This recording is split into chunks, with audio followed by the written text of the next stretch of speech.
They called her the ghost ship. In December 1872, the Mary Celeste was found adrift, cargo untouched, crew gone. For some, the answer seemed obvious: mutiny or murder. For others, nature itself was to blame. Over the decades, every theory has clung to the same strange facts: a vessel in perfect order, yet left behind. What made them go and never return? Stay with me, and we'll walk gently through the possibilities, one by one. Let's take a slow breath and begin, picturing the moment another ship first spotted her upon the quiet expanse of open water. From the deck of the Dei Gratia, the Mary Celeste's outward grace still seemed intact, yet her movements told another story. Her sails were partly set, but not trimmed for a steady course, and the wind nudged her with no clear guidance.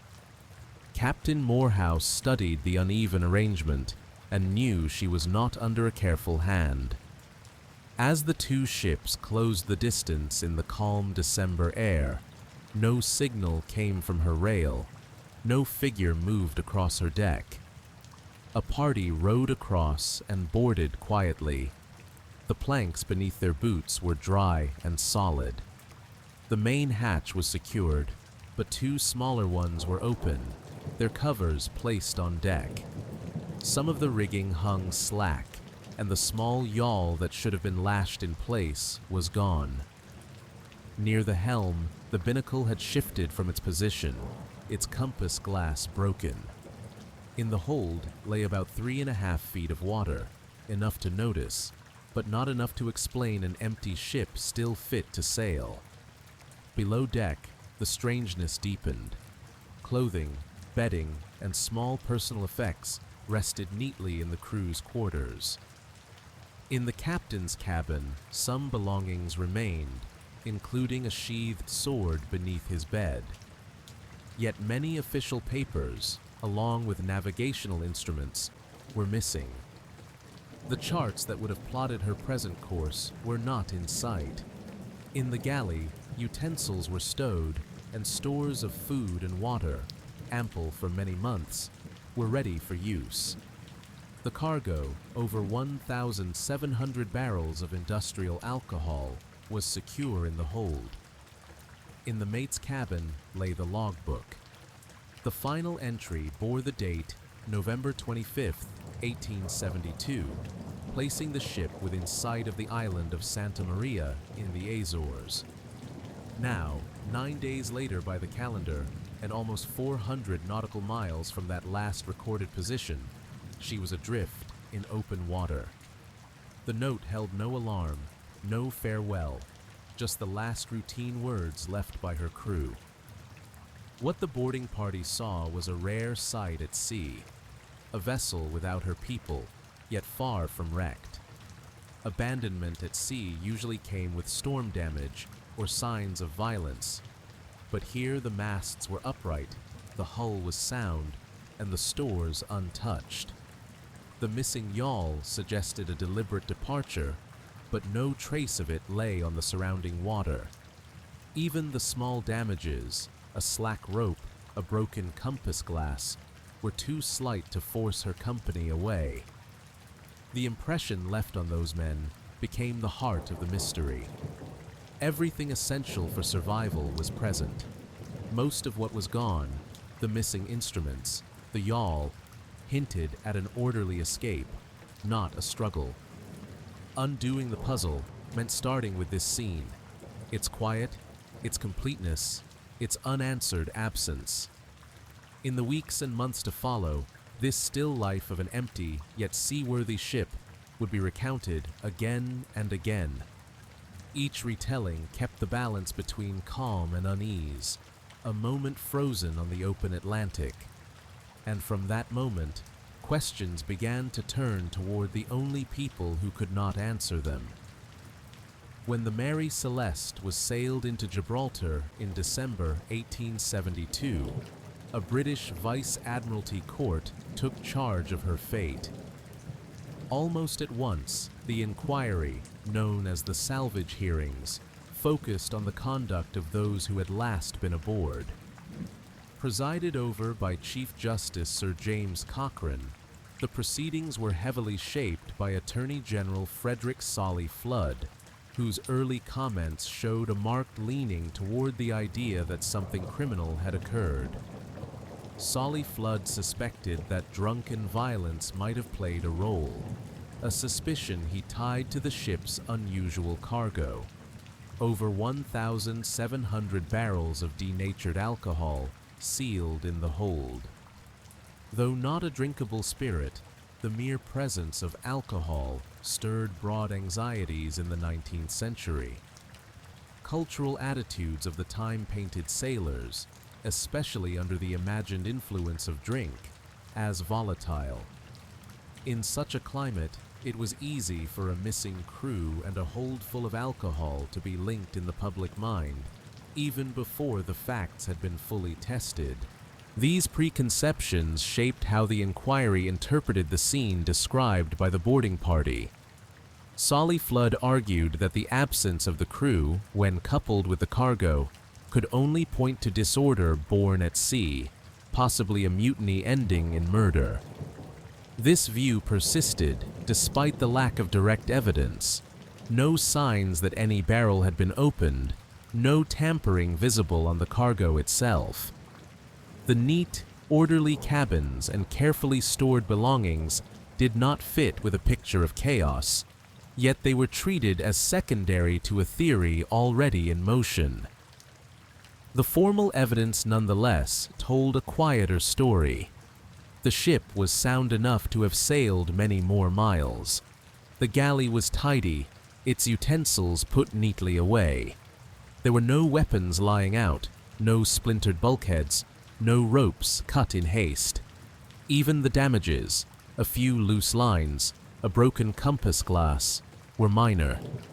If a violent struggle had taken place, its traces had vanished entirely, leaving an air of normal routine behind. Despite these contradictions, Solly Flood did not abandon his suspicion.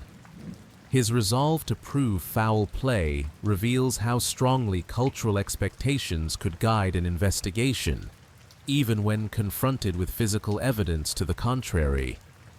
The idea that disciplined violence or mutiny could emerge aboard an otherwise calm vessel was compelling enough to maintain its grip on official thinking throughout the proceedings. When the hearings reached their conclusion, they stopped short of declaring murder or mutiny proven. Still, the court's decision carried an unmistakable note of doubt. For the safe recovery of the Mary Celeste and her valuable cargo, the crew of the Dei Gratia was awarded £1,700, far less than what was usual in such cases. This reduced sum suggested that the authorities remained unconvinced of the salvager's complete innocence, and it kept alive the speculation that had begun the moment the ship was found. It is difficult, even now, to reconcile the hurried theories of violence with the calm, undisturbed state in which the Mary Celeste was discovered. The image of her empty decks and intact stores sits uneasily beside the accusations formed so quickly in Gibraltar's courtrooms.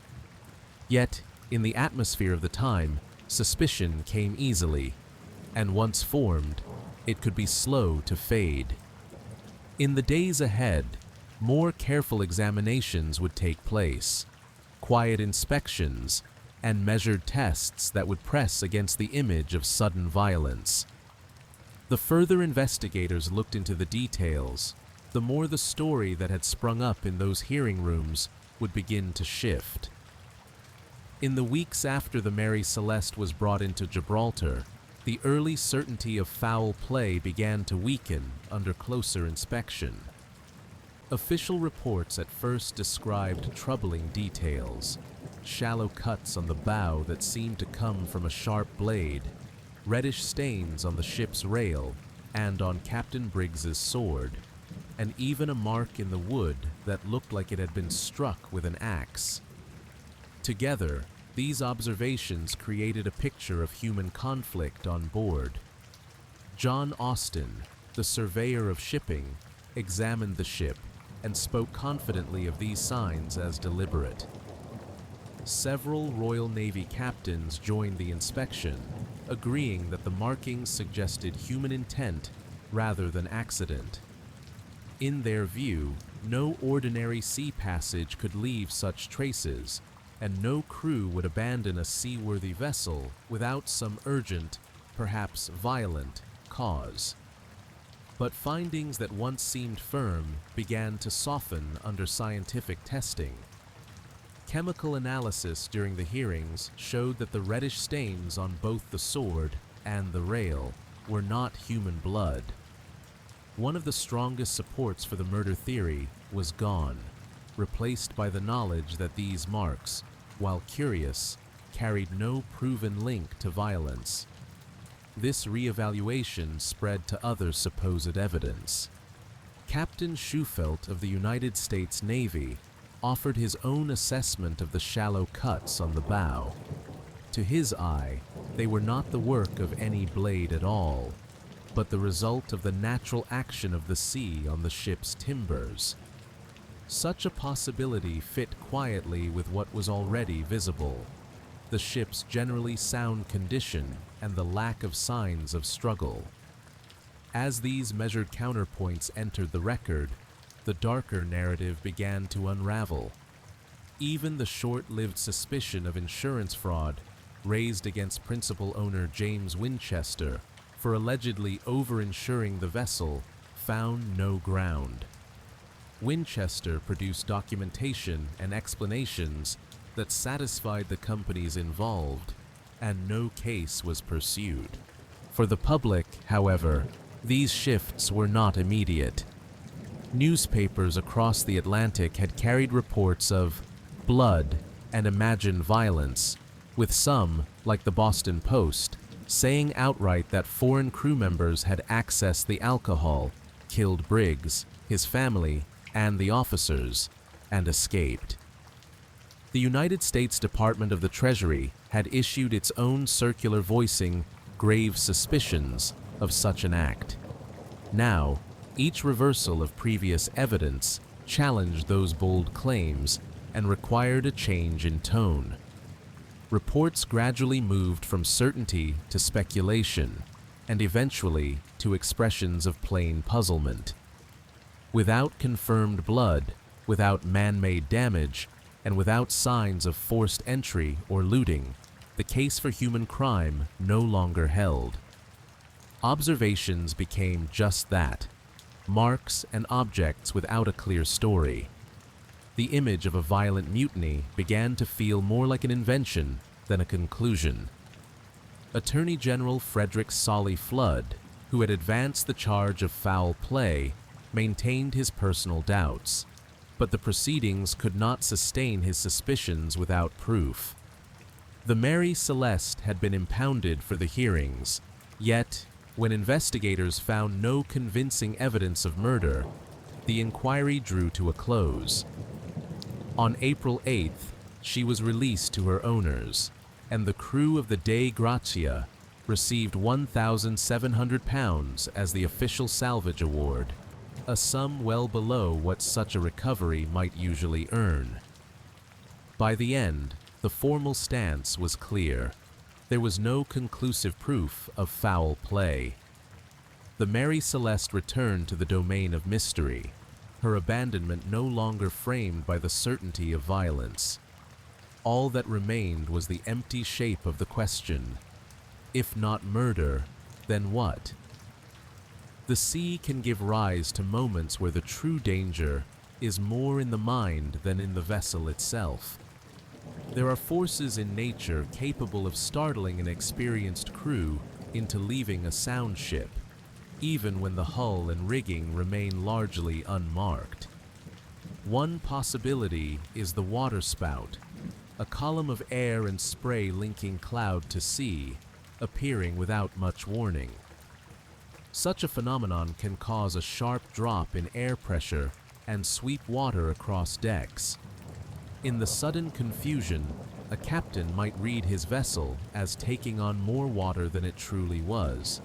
especially if there were already doubts about equipment. On the Mary Celeste, a sounding rod used to check the depth of water in the hold was found abandoned on deck, and one of the ship's pumps lay disassembled nearby. Both details suggest that in those final hours, the crew may have been trying and struggling to confirm the ship's condition.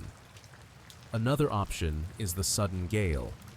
In the wrong place, a strong wind can push a vessel toward unseen hazards.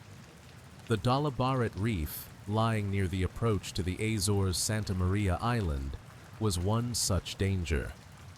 If Captain Briggs's chronometer had been inaccurate, as later investigators considered, he might have thought landfall was closer than it really was. Reconstructions have shown that from the last recorded log entry on November 25th, the Mary Celeste could have drifted uncrewed to her discovery point by December 4th or 5th. If Briggs believed his position was right, but it was actually more than 100 miles off, his concern about reefs would have been reasonable. Experts have also noted that if the ship had been becalmed, it would normally have carried all sails, so any reef-based fear remains only one possibility among many. The sea moves not just across its surface, but from beneath. A submarine earthquake can shift a ship without warning, upsetting cargo and sending a deep tremor through the hull. For a vessel carrying industrial alcohol, even a faint seepage noticed after such a jolt could be alarming. Reports from later years described cases of alcohol vapor igniting aboard other ships, and the Mary Celeste's open hatches suggest her hold might have been checked or aired for just such concerns. In each of these scenarios, the decision to lower the yawl and wait close by could have seemed a measured choice. The captain's wife and young daughter were aboard, adding further reason to err on the side of caution. Under calm conditions, a tow line and nearby lifeboat might have felt like a safe precaution until the crew was certain the ship was sound. Yet a change in wind or current could draw the ship quickly away, and a parted rope could turn a short watch into a permanent separation. This kind of temporary departure has happened before. History records ships found intact after their crews had been taken off, believing there was danger where none remained. The Mary Celeste's hull was solid, her stores untouched, her sails set, but not at full spread, fitting the pattern of a calm abandonment rather than a sudden flight. Nature's involvement in the Mary Celeste's fate offers a quiet clarity. It asks us to picture the ship as she was found, her decks in order, the causes of her solitude hidden in wind, water, or judgment, shaped by incomplete information. None of these ideas prove themselves, but each fits the facts without demanding violence. Nature may explain the choice to leave for a moment. The cargo suggests another urgent reason to leave, and that is the next quiet possibility. Among the quieter possibilities for the Mary Celeste's fate is what has come to be called the silent flame theory. It begins with her cargo, about 1,701 barrels of industrial alcohol stored deep in the hold. This was ethanol made undrinkable by adding harsh chemicals, a common product to ship, but one that carried its own risks. Under certain conditions, small amounts could leak, releasing invisible vapors into the still air below decks. If enough gathered, only a spark would be needed to set it alight. Years later, chemist Andrea Sella of University College London explored what such an event might have looked like.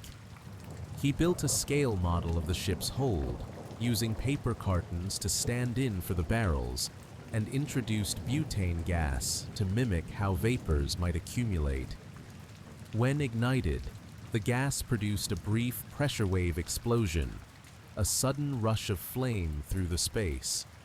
It ended almost immediately, the air behind it still cool, and left no soot or charring on the model's walls.